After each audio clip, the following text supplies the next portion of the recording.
Friends, आपका स्वागत है इस लाइव क्लास में। तो अगर आप वॉइस क्लियर हो, स्क्रीन क्लियर हो तो आप कमेंट करके बताइए, फिर हम स्टार्ट करते हैं। तो आपके सामने क्वेश्चन आएगा, आपको आंसर बताना होगा कि क्या राइट आंसर होगा।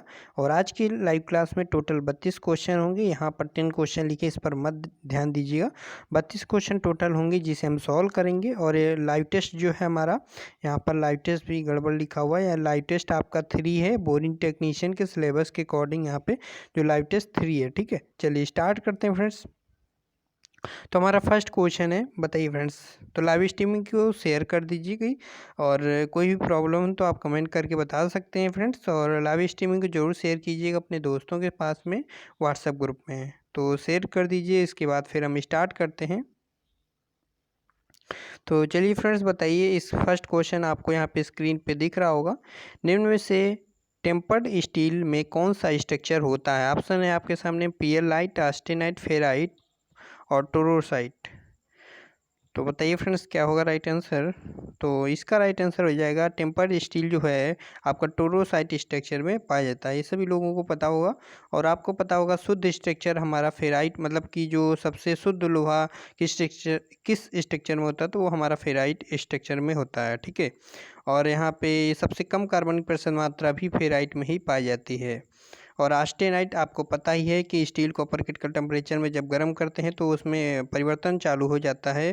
तो उसी को उससे फिर हमारा ऑस्टेनाइट स्ट्रक्चर प्राप्त होता है, ऑस्टेनाइट स्ट्रक्चर में कन्वर्ट होने लगता है। ठीक है, पियरलाइट के बारे में भी आपको पता है। चलिए नेक्स्ट क्वेश्चन यहाँ पे देख लेते हैं। ना है, ना किसके अंतर्गत आता है? बताइए फ्रेंड्स, ना किसके अंतर्गत आता है? तालव्य, कंठ, मूर्धन्य, दंत, ओष्ठ। 4 ऑप्शन है फ्रेंड्स आपके सामने में। तो देखिए, इसकी ट्रिक क्या है, आपने जब वीडियो देखा होगा उसमें आपने पढ़ा होगा, का, च, ट, त, फिर नीचे आता है पा, का, च, ट, त, पा। फिर इसकी ट्रिक क्या है? KTM है ना, KTM। तो यहाँ पे अब जैसे यहाँ पे ना पूछा गया है, तो टा के नीचे क्या आ गया? का, च, ट, त। तो ता वाली लाइन में क्या आएगा हमारा? ता, था, धा, धा, ना आएगा ना। तो ता वाली लाइन पे, इस वाली लाइन पे आएगा। ता के सामने क्या आएगा? KTM 2, डी आता है ना। देखिए फिर से एक बार यहाँ पे देख लीजिए, क, ख, ग, सॉरी, का, चा। जो हमारी ट्रिक है ये, इसको जो वर्ग लिखते हैं, मतलब कि जो हमारा काका का वर्ग होता है उसके पहली लाइन जो हम लिखते हैं, का, चा, टा, इसके बाद ता, का, चा, टा, तप, पा। अब इसके बाद इसका हम जो ट्रिक लिखते हैं, आपको पता होगा यहाँ पे KTM 2, ये ट्रिक होती है हमारी। तो KTM 2, ये डी है, ये ओ है। ठीक है। अब यहाँ पे क्या है? का मतलब क्या होता है? का वर्ग होता है, का, खा, घा, अंगा। अगर इसमें कोई भी वर्ड आता है तो हमारा आंसर क्या हो जाता है? कंठ है। अब यहाँ पे अगर कच्चा, छा, झा में कोई भी अक्षर पूछा जाता, अगर पूछा जाता जा बताइए, तो हमारा ताल होता, टी से ताल होता। ठीक है, मतलब कि तालव्य। फिर अगर टा वाली लाइन से अगर कुछ पूछा जाता, टा, ठा, ढा, ढा, हाँ, तो ये क्या हो जाता है हमारा? फिर मूर्धन्य हो जाता। अगर यहाँ तक ता वाली लाइन से पूछा गया, जैसे ना पूछा गया, ता, था, धा, धा, ना किस में आता है हमारा? डी से वो क्या होता है? दंत होता है। तो हमारा राइट आंसर क्या हो जाएगा? दंत हो जाएगा। पा, फा, भा, माँ में हमारा क्या आता है? ओ से वो क्या होता है? ओष्ठ होता है। ठीक, चलिए यहाँ पे राइट आंसर हमारा दंत, सी हो जाएगा। नेक्स्ट क्वेश्चन देख लेते हैं। नेक्स्ट क्वेश्चन हमसे क्या पूछा गया है, बताइए। ऊष्म व्यंजन नहीं है। आपके सामने 4 ऑप्शन है, इसमें आपको बताना है ऊष्म व्यंजन नहीं है। सा, सा, हा, सा, वा। तो आपको पता है फ्रेंड्स, अंतस्थ व्यंजन कितने होते हैं हमारे? जो अंतस्थ होते हैं वो हमारे अंतस्थ व्यंजन 4 होते हैं। कौन कौन से होते हैं? या, रा, ला, वा। ये हमारा अंत्यस्थ व्यंजन होते हैं। इसमें हमारा जो ऊष्म व्यंजन होते हैं, इसमें तो खैर हमारा ऊष्म व्यंजन नहीं होता, लेकिन ऊष्म व्यंजन वो होते हैं जिनसे हमारी हवा बोलने में गर्मी पैदा होती है। जैसे स, स, ह, इसमें क्या है?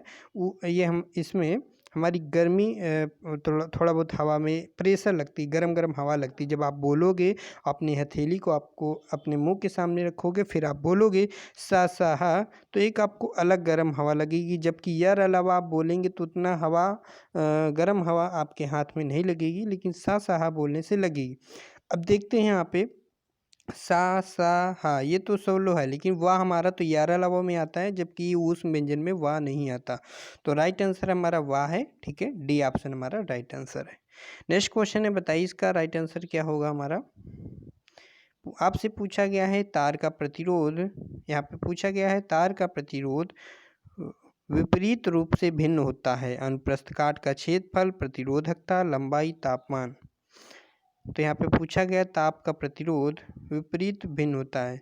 तो हमारा जो तार का प्रतिरोध होता है, ठीक है, वह अनुप्रस्थ काट क्षेत्रफल के विपरीत होता है, ठीक है, अनुप्रस्थ काट के क्षेत्रफल के विपरीत होता है, ये आपको याद रहेगा, ठीक है। राइट आंसर हमारा इसका ए है। नेक्स्ट क्वेश्चन आपके सामने, आपको आंसर बताना है। जा है, तालव्य है, कंठ है, मूर्धन्य, दंत है, ओष्ठ है, बताना है फ्रेंड्स आपको। तो जैसा कि अभी हमने बताया था का चा टा ता पा, है ना, तो ये आपको याद होगा। और जा किस लाइन में आती, जा आती है हमारी, देखो ऐसे फिर से एक बार लिख लेते हैं जल्दी से, का चा टा ता पा। और हमने क्या बताया था फ्रेंड्स, के टी एम 2, ये ट्रिक हमने बताया था, के टी एम, है ना, 2, तो डी इसमें आता है, ओ इसमें। अब हमारा जा पूछा, तो जा किस में आता है, चा छा जा जा, है ना, चा वाली लाइन चा वर्ग में आता है। तो ये हमारा कंठ होता है, ये हमारा तालु होता है, तो तालु तालव्य मतलब, है ना, तालव्य हमारा राइट आंसर ए हो जाएगा, ठीक। तो इसका राइट आंसर ए। चलिए नेक्स्ट क्वेश्चन देख लेते हैं, क्या पूछा गया, आ प्लस ई क्या होता है। तो हमने बताया था फ्रेंड्स, स्वरों से मिलकर जो हमारे स्वर बनते हैं, मतलब कि उनको बोलते हैं संयुक्त स्वर। संयुक्त स्वर हमारे चार, मतलब चार होते हैं, कौन कौन से, ए ऐ, इस चार संयुक्त स्वर होते हैं, याद कर लीजिए, ठीक है। ये मिलकर बनते हैं, किनसे मिलकर बनते हैं, स्वरों से मिलकर बनते हैं। ये कौन से स्वर से, आ प्लस ई क्या होता है, ए होता है। इसी प्रकार से अगर इसी को हम बड़ा कर देंगे, आ प्लस ई, तो ए बन जाएगा, है ना, मतलब आ प्लस के बड़ी ई अगर यहाँ पे कर दे तो क्या बन जाएगा, ए बन जाएगा। तो इस प्रकार से यहाँ पे याद करना। ओ हमारा किससे बनता है, ओ हमारा बनता है आ प्लस ऊ से, मतलब ये स्वरों से मिलकर बनता है, आ प्लस ऊ बराबर ओ। अगर आ प्लस बड़ा ऊ बराबर आओ, तो ये हमारे स्वरों से मिलकर बनते, इसी वजह से इनको हम बोलते हैं संयुक्त स्वर। किनको, इस वाली लाइन, इनको संयुक्त स्वर बोलते हैं, ठीक है। संयुक्त व्यंजन भी आप जानते हैं ना, छात्र, ज्ञासरा, ये हमारे ये क्या होते हैं, स्वर और व्यंजन से मिलकर बनते हैं, ये हमारे संयुक्त व्यंजन होते हैं, ठीक है। आगे पढ़ते हैं, कौन सा स्ट्रक्चर लोहे और कार्बन का रासायनिक मिश्रण है। बहुत अच्छा क्वेश्चन है, एग्जाम में बहुत इससे क्वेश्चन आते हैं। तो इसका राइट आंसर आ प्लस ई बराबर क्या हो जाएगा, ए, ठीक है। चलिए बताइए, अगला आंसर बताइए, कौन सा स्ट्रक्चर लोहे और कार्बन का रासायनिक मिश्रण है। तो बहुत एग्जाम में पूछा जाता है। तो लोहे और कार्बन का रासायनिक मिश्रण पूछा है, तो हमारा सीमेंटाइट क्या होता है। जब इस टाइप का जब भी क्वेश्चन पूछे कि कौन सा स्ट्रक्चर लोहे और कार्बन का रासायनिक मिश्रण, रासायनिक वर्ड दिया हो, केमिकल मिक्सचर दिया हो, वहाँ पे राइट आंसर हमारा सीमेंटाइट होता है। और अगर आपसे पूछा जाए कि जो हमारा फेराइट और सीमेंटाइट का जो हमारा मिश्रण होता है, वो पीएल लाइट कहलाता है, ठीक है। पीएल लाइट किसका किसका मिश्रण होता है, फेराइट और सीमेंटाइट का, ठीक है। चलिए नेक्स्ट क्वेश्चन देख लेते हैं। एग्जाम में फ्रेंड्स आपसे ये पूछ लेता कि कंपोजिशन, मतलब कितना परसेंटेज फेराइट होता है और कितना परसेंट सीमेंटाइट होता है। तो जो पियलाइट हमारा होता है, फेराइट और सीमेंटाइट का मिश्रण होता है, ठीक है, फेराइट और सीमेंटाइट। तो यहाँ पर हम देख लेते हैं, ये हमारी ऑप्शन है, फेराइट और सीमेंटाइट का मिश्रण हमारा कहलाता है पियलाइट। और इसमें हमारा फेराइट जो होता है 88% होता है, याद कर लीजिएगा, 88% हमारा फेराइट होता है, सीमेंटाइट हमारा 12% होता है, ये आपको याद रखना है, ठीक है। तो ये हमारा मिश्रण क्या कहलाता है, ये हमारा मिश्रण कहलाता है पीएलआई, ठीक है। सॉरी, आगे बढ़ते हैं। यहाँ पे आपको क्वेश्चन बताना है, व्हीट स्टोन सेतु के परिपथ में उपयोग किए जाने वाले प्रतिरोध हैं। तो बताना है आपके, इसमें कितने प्रतिरोध यूज होते हैं, व्हीट स्टोन सेतु के परिपथ में उपयोग किए जाने वाले प्रतिरोध हैं। तो टोटल यहाँ पे 4 प्रतिरोध आपके यूज होते हैं। आपने जब क्लास ली होगी तो इसको अच्छे से आपने समझा होगा। प्रक्षेप गति है, तो प्रक्षेप गति आपका यहाँ पे आपको आंसर बताना है। प्रक्षेप गति आपके सामने है, आपके पास 4 ऑप्शन है, बताइए राइट आंसर क्या होगा। तो प्रक्षेप गति हमारी 2D मोशन होती है, ठीक है। तो राइट आंसर हमारी 2D मोशन होता है। नेक्स्ट क्वेश्चन है यहाँ पे, हाइपर यूक्टिटाइड स्टील की अनिलिंग के लिए तापमान कितना होता है। इसको याद करने का तरीका ये है फ्रेंड्स, कि जो हमने आपको बताया था, पहले हमारा होता है हाइपोयूटिक्टाइड, फिर हमारा यूटिक्टाइड, फिर हमारा हाइपर यूटिक्टाइड। ये सीरियल से आपको याद करना है। हाइपर यूटिक्टाइड तो बाद में आता है सबसे, तो सबसे पहले हमारा आता है हाइपोयूटिक्टाइड। हाइपोयूटिक्टाइड स्टील वाली में हमारे जो कार्बन की प्रतिशत मात्रा होती है 0 से 0.83% तक होती है हाइपोयूटिक्टाइड स्टील में, जबकि हमारी यूटिक्टाइड स्टील में केवल 0.83% कार्बन की प्रतिशत मात्रा होती है। और इसके अलावा अगर हमारी पूछ लिया जाए हाइपर यूक्टेटाइड स्टील में कितनी कार्बन प्रतिशत मात्रा होती है, तो उसमें हमारे 0.83% से अधिक होती कार्बन प्रतिशत मात्रा हाइपर यूक्टेटाइड स्टील में। अब फ्रेंड्स एक चीज़ और हमने आपको बताया था, अगर टेम्परेचर कम है तो क्या होगा, अगर टेम्परेचर कम है मतलब कि उसमें स्टील की जो कार्बन प्रतिशत मात्रा अधिक है। मतलब कहने का है कि अगर स्टील में कार्बन प्रतिशत मात्रा अधिक होगी तो उसका टेम्परेचर हमारा क्या होगा, कम होगा। अगर स्टील में कार्बन प्रतिशत मात्रा कम है तो उसमें जो टेम्परेचर होगा वो अधिक होगा। तो अगर कार्बन प्रतिशत मात्रा अधिक तो टेम्परेचर कम, अगर कार्बन प्रतिशत मात्रा कम तो टेम्परेचर अधिक। अब यहाँ पे हाइपर यूटिक्टाइड स्टील में क्या होता है, कार्बन प्रतिशत मात्रा अधिक होती है, 0.83% से अधिक होती है। तो इस वजह से इसको हम इस तरह से पढ़ते हैं कि जब हाइपर यूटिक्टाइड स्टील के लिए पूछा जाए तो इसका हमारा राइट आंसर होगा लोअर क्रिटिकल टेम्परेचर से 30 से 50 अधिक। ठीक है, तो लोअर क्रिटिकल टेम्परेचर कहाँ है, ये हमारा ऑप्शन मिल जाता है, लोअर क्रिटिकल टेम्परेचर से 30 से 50 अधिक। हमारा राइट आंसर बी ऑप्शन हो जाएगा। ठीक है, ऐसे हम इसको, अगर यहाँ पे पूछता हाइपोयूटिक्टाइड, तो हाइपोयूटिक्टाइड स्टील में हमारी कार्बन प्रतिशत मात्रा कम होती है, 0.083% होती है। ठीक है, सॉरी जो हाइपोयूटिक्टाइड स्टील में जो कार्बन प्रतिशत मात्रा कितनी होती है, 0.00 से 0.83% तक होती है। तो इसमें कार्बन प्रतिशत मात्रा कम होती है, इस वजह से इसका जो टेम्परेचर होगा, इसका टेम्परेचर हमारा जो अलीनिंग टेम्परेचर होगा वो हमारा अधिक होगा। वो कितना होगा, वो हमारा अपर क्रिटिकल टेम्परेचर से 30 से 50 अधिक होगा। ठीक है, चलिए नेक्स्ट क्वेश्चन देख लेते हैं। नेक्स्ट क्वेश्चन आपसे पूछा गया, आपको बताना है। आपके सामने ऑप्शन है, खा है, तालब्य है, कंठ है, मूर्धन है, दंत है और ओष्ठ है। ये ऑप्शन है आपके सामने, तो आपको बताना है खा क्या है। तो खा हमारा फिर से हमने बताया क च ट त प, है ना। जब आप इसको लगाओ, का मतलब क्या होता है, हमने बताया था KTM2। तो हमने जितनी बार पढ़ेंगे आप उतनी बार आपका रिवीजन होगा, KTM2। ठीक, DO। तो यहाँ पे खा पूछा है, यहाँ पे खा वाले का वर्ग में हमारा खा आता है। और के का मतलब होता है कंठ, जो हमने बताया था। तो हमारा पहले आता है कंठ, तालब्य, मूर्धन्य, फिर हमारा आता है फिर हमारा तालब्य आता है ना। फिर इसके मतलब दंत आता है, फिर हमारा ओष्ठ आता है, वो आगे हमने बताया है। देखिए आगे देख लेते हैं, मूर्धन्य, फिर इसके बाद डी आता है, डी का मतलब क्या होता है दंत, ओ का मतलब ओष्ठ, है ना। चलिए, तो इसका राइट आंसर खा के अकॉर्डिंग खा पूछा है, तो इसमें हमारा राइट आंसर कंठ हो जाएगा, है ना। चलिए, आप बहुत लोगों को आ गया होगा समझ में। चलिए आगे बढ़ते हैं, आप बताइए नेक्स्ट क्वेश्चन बताइए। टी के समय के दौरान तार में विद्युत द्वारा उत्पादित ऊष्मा निर्धारित किया जाता है। तो इसका राइट आंसर हमारा बी ऑप्शन हो जाएगा। यहाँ पे आई स्क्वायर इसी वजह से नहीं हो पाया क्योंकि फ्रेंड्स जब हम टाइप करते हैं तो वहाँ पर ये जो सेटिंग है वो नहीं है। मतलब सेटिंग करने मतलब कहने मतलब अगर कोई संख्या है उसके ऊपर अगर हमें स्क्वायर लगाना है तो नहीं लगा सकते हैं, ये इसमें प्रॉब्लम है ना। तो यहाँ पर इसी वजह से हमने आई इंटू आई लिखा है। आई इंटू आई का मतलब होता है आई स्क्वायर। तो यहाँ पे पूछा गया टी समय के दौरान तार में विद्युत धारा द्वारा उत्पादित ऊष्मा का निर्धारित। तो यहाँ पे एच क्या होता है, ऊष्मा होती है। एच बराबर आई स्क्वायर आर टी। यहाँ पे आई क्या है, एम्पियर है। आर क्या प्रतिरोध, टी क्या समय, है ना। चलिए नेक्स्ट क्वेश्चन देख लेते हैं। नेक्स्ट क्वेश्चन आपसे पूछा गया है विद्युत शक्ति मतलब पावर का फार्मूला पूछा गया है। तो पावर का यहाँ पे फार्मूला ऑप्शन के अकॉर्डिंग हमारा यहाँ पे होगा P बराबर आई, 1 सेकेंड, P बराबर आई स्क्वायर इंटू आर। ये हमारा राइट आंसर हो जाएगा। ठीक है, तो P बराबर आई स्क्वायर इंटू आर। चलिए नेक्स्ट क्वेश्चन देख लेते हैं। आपको बताना है आड़ा है, वैसे हम तो आड़ा ही बोलते हैं, बाकी अब जो बोलते हो वैसे आड़ा क्या है, चलिए बताइए। का तो हमारा देखिए का खा गा अंगा चा छा जाइया टा ठा डा आड़ा, टा वाले वर्ग में आता टा वाला, है ना।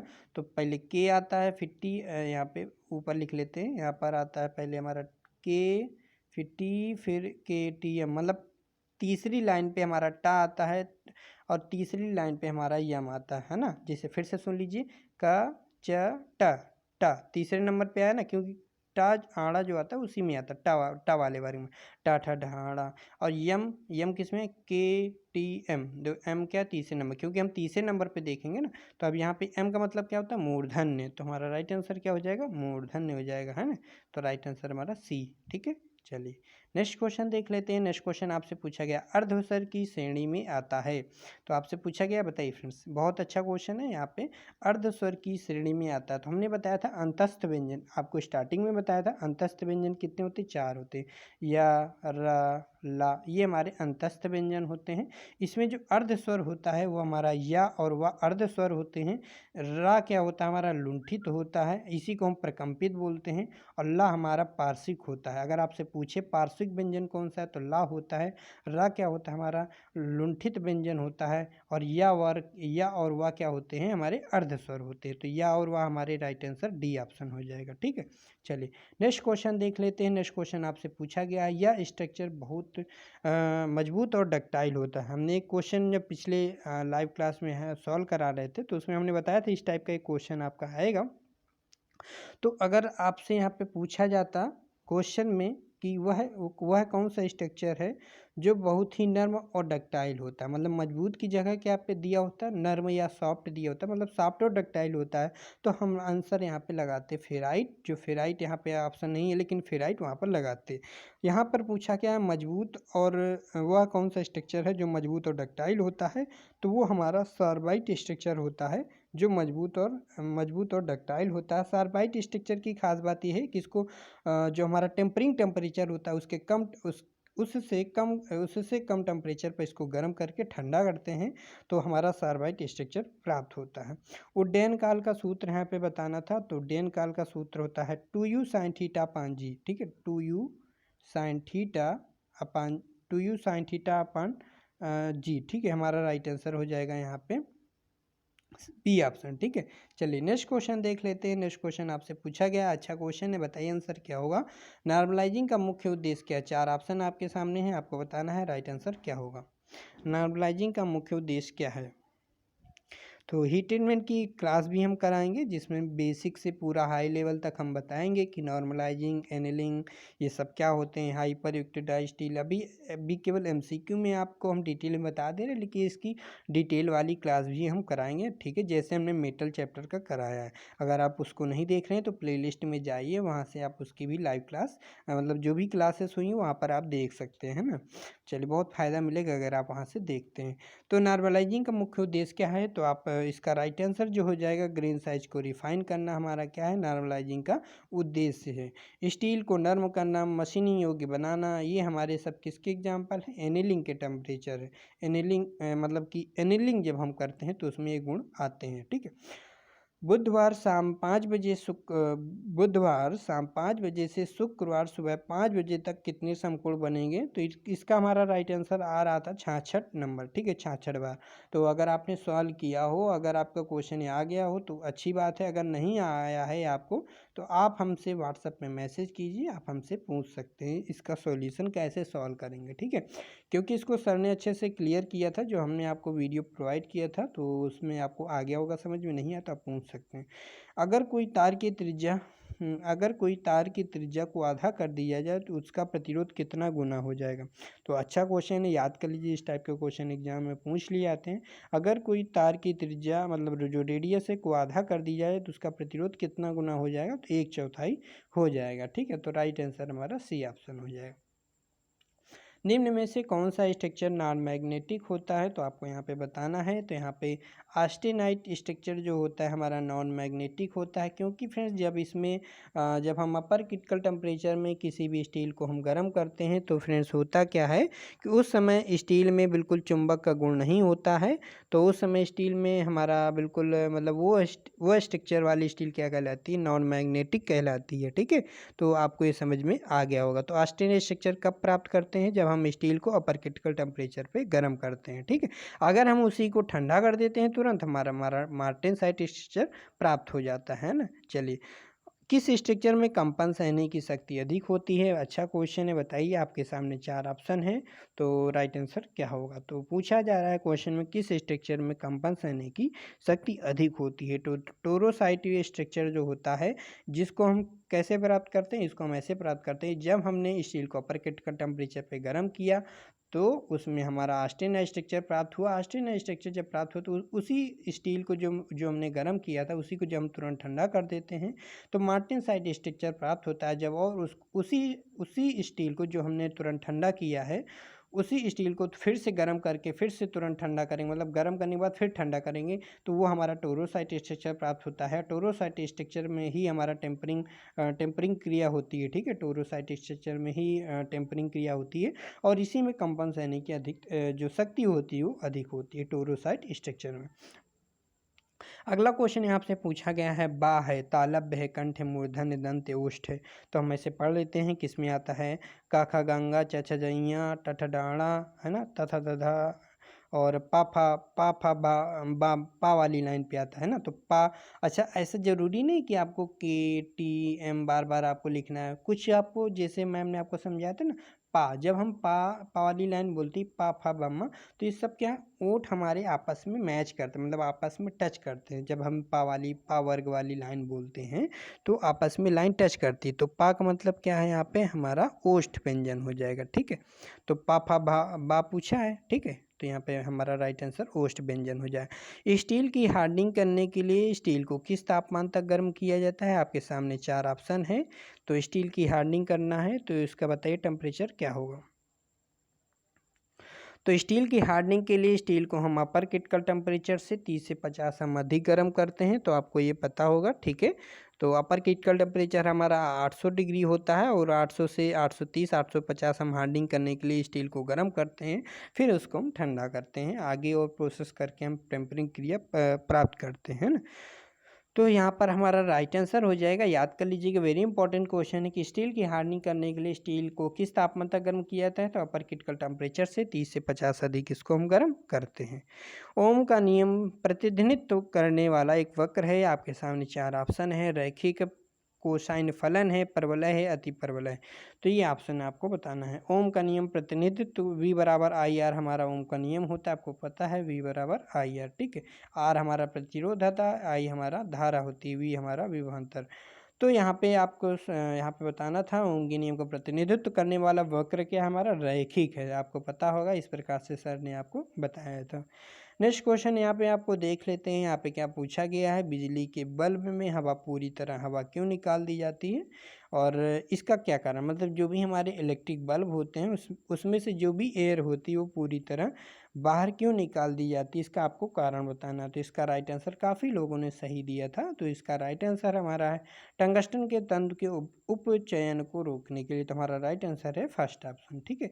चलिए नेक्स्ट क्वेश्चन देख लेते हैं। यहाँ पे नेक्स्ट क्वेश्चन आपसे पूछा गया, किस स्ट्रक्चर में चमक आती है? आपके सामने 4 ऑप्शन है, तो आपको बताना है क्या राइट आंसर होगा। तो बताइए फ्रेंड्स, किस स्ट्रक्चर में चमक आती है? तो टोरोसाइट स्ट्रक्चर, जिसे हम टेम्परेचर जो हमारी टेम्परिंग क्रिया प्राप्त होती है टोरोसाइट स्ट्रक्चर में प्राप्त होती है, इसी में हमारी एक चमक आती है जिसे हम टोरोसाइट स्ट्रक्चर बोलते हैं, ठीक है। तो टोरोसाइट स्ट्रक्चर में ही एक प्रकार, जब ये इसमें हम टोरोसाइट स्ट्रक्चर प्राप्त कर रहे होते हैं तो एक प्रकार की चमक आती है, ठीक है। तो राइट आंसर हमारा यहाँ पर डी ऑप्शन हो जाएगा। नेक्स्ट क्वेश्चन देख लेते हैं। यह हार्ड स्ट्रक्चर है लेकिन भंगुर नहीं। बहुत अच्छा क्वेश्चन है, इसको समझना है किस प्रकार से क्या आंसर होगा। यह हार्ड स्ट्रक्चर है लेकिन भंगुर नहीं, ठीक है। अब पियरलाइट स्ट्रक्चर क्या होता है, हमने आपको बताया था। तो पियरलाइट स्ट्रक्चर हमारा जो हमारा ये होता है फ्रेंड्स, बहुत ही मजबूत होता है। अगर आपसे एग्जाम में पूछा जाए निम्न में से कौन से स्ट्रक्चर बहुत ही मजबूत होता है, तब हम पियरलाइट लगाएंगे। ध्यान दीजिएगा, जब आपसे एग्जाम में पूछा जाए निम्न में से कौन सा स्ट्रक्चर बहुत ही मजबूत होता है, तो आप लगाएंगे पियरलाइट स्ट्रक्चर। अगर आपसे एग्जाम में पूछा जाए कि वह कौन सा स्ट्रक्चर है जो बहुत ही कठोर होता है और भंगुर भी होता है, मतलब वो क्या होता है, हार्ड भी होता है और भंगुर भी होता है, इस टाइप का अगर पूछा जाए तो वो हमारा आंसर होता है सीमेंटाइट। तो सीमेंटाइट स्ट्रक्चर क्या होता है, ये हमारा बहुत ही कठोर होता है और भंगुर भी होता है, ठीक है। लेकिन सबसे अधिक अगर मजबूत पूछे, देखो कठोर और मजबूत अलग अलग होता है। कठोर को बोलते हैं हम हार्ड बोलते हैं, और मजबूत को हम बोलते हैं स्ट्रॉन्ग। तो हमारा सबसे स्ट्रॉन्ग स्ट्रक्चर हमारा होता है पियरलाइट होता है, और सबसे हार्ड और भंगुर वो हमारा होता है सीमेंटाइट। अगर यहाँ पे पूछा गया है कि सबसे हार्ड स्ट्रक्चर कौन सा है जो लेकिन भंगुर नहीं है, तो वो हमारा ऑस्टेनाइट स्ट्रक्चर होता है, क्योंकि जब हम इसे अपर क्रिटिकल टेम्परेचर पे गर्म कर देते हैं, जब इसे ठंडा करते हैं, ठंडा करने के पहले हमारा हार्ड तो होता है लेकिन भंगुर नहीं होता, तो हमारा ऑस्टेनाइट स्ट्रक्चर होता है। मार्टेन सा स्ट्रक्चर क्या होता है? यह बहुत ही कठोर होता है। तो मार्टेन सा स्ट्रक्चर भी हमारा बहुत ही कठोर होता है और भंगुर भी होता है। ठीक है, तो ये आपको याद रखना है और ये चीज़ें आपको याद रखनी। हाँ, यहाँ पे एक चीज़ और याद रखना है, जो हमने आपको सीमेंटाइट के बारे में बताया था। सीमेंटाइट के बारे में हमने आपको बताया फ्रेंड्स कि हमारा जो सीमेंटाइट होता है ये हमारा बहुत ही कठोर होता है, मतलब बहुत ही हार्ड होता है और भंगुर भी होता है, लेकिन मजबूत नहीं होता। अगर एग्जाम में पूछा जाए कि वह कौन सा स्ट्रक्चर है जो बहुत ही हार्ड होता है, भंगुर नहीं होता, सॉरी फिर से सुनिएगा, वह कौन सा स्ट्रक्चर है जो बहुत ही कठोर होता है और भंगुर भी होता है लेकिन मजबूत नहीं होता है, तो वो हमारा सीमेंटाइट स्ट्रक्चर होता है। फिर से सुनिएगा, वह कौन सा स्ट्रक्चर है जो बहुत ही कठोर होता है, मतलब ये कठोर भी होता है, कठोर का मतलब हार्ड भी होता है, भंगुर भी होता है लेकिन मजबूत नहीं होता है, तो हमारा सीमेंटाइट स्ट्रक्चर होता है। अगर पूछे वह कौन सा स्ट्रक्चर है जो बहुत ही कठोर और भंगुर होता है, केवल इतना पूछे वह कौन सा स्ट्रक्चर है जो बहुत ही कठोर और भंगुर होता है, तो हम मार्टेन सा स्ट्रक्चर लगाएंगे। अगर पूछे एग्जाम में सबसे अधिक मजबूत, केवल वर्ड बोले सबसे अधिक मजबूत कौन सा स्ट्रक्चर होता है, तो पियरलाइट स्ट्रक्चर होता है। अगर ये पूछे कि कौन सा स्ट्रक्चर जो हार्ड स्ट्रक्चर है लेकिन भंगुर नहीं, तो ऑस्टेनाइट स्ट्रक्चर, क्योंकि हमने बताया कि जब स्टील को हम अपर क्रिटिकल टेम्परेचर पे गर्म कर देते हैं तो उस समय वो स्टील भंगुर नहीं होती है, लेकिन हार्ड स्ट्रक्चर उसमें हार्डनेस ज़रूर होती है। ठीक है, चलिए आ गया होगा आपको समझ में। तो अगर आपको इस समझ में आ गया तो प्लीज़ कमेंट करके बता दीजिए, जिससे कि हम आगे और आपको हम बताएं। चलिए आगे बढ़ते हैं। आ प्लस ऊ पूछा है, आ प्लस ऊ क्या होता है? आ प्लस ऊ हमने बताया था ओ होता है। अगर और ये हमारा ओ क्या आता है? हमारा संयुक्त स्वर होते हैं। हमने ए आई ओ, ये क्या होते हैं? हमारे संयुक्त स्वर होते हैं। ठीक है, तो ये स्वरों से मिलकर बनते हैं, इनको हम बोलते हैं संयुक्त स्वर। और यहाँ पे आ प्लस ऊ बराबर ओ होता है। ठीक है, चलिए राइट आंसर हमारा डी ऑप्शन हो जाएगा। इनमें से किसके द्वारा प्रत्यावर्ती धारा को दिष्ट धारा में बदला जाता है? यहाँ पे अच्छा क्वेश्चन है। निम्न में से किसके द्वारा प्रत्यावर्ती धारा को मतलब कि अल्टरनेट करंट को डायरेक्ट करंट में बदला जाता है? तो यहाँ पे आपको आंसर बताना था, तो हम रेक्टिफायर के द्वारा हम बदलते हैं। ठीक है, तो रेक्टिफायर के द्वारा क्या करते हैं? प्रत्यावर्ती धारा को हम दिष्ट धारा में परिवर्तित करते हैं। नेक्स्ट क्वेश्चन आपसे पूछा गया, वस्तुओं को जो आवेशन होता है किसके स्थानांतरण के फलस्वरूप प्राप्त होता है? तो यहाँ पे आपको बताना है कि वस्तुओं को जो आवेशन होता है किसके स्थानांतरण के फलस्वरूप होता है।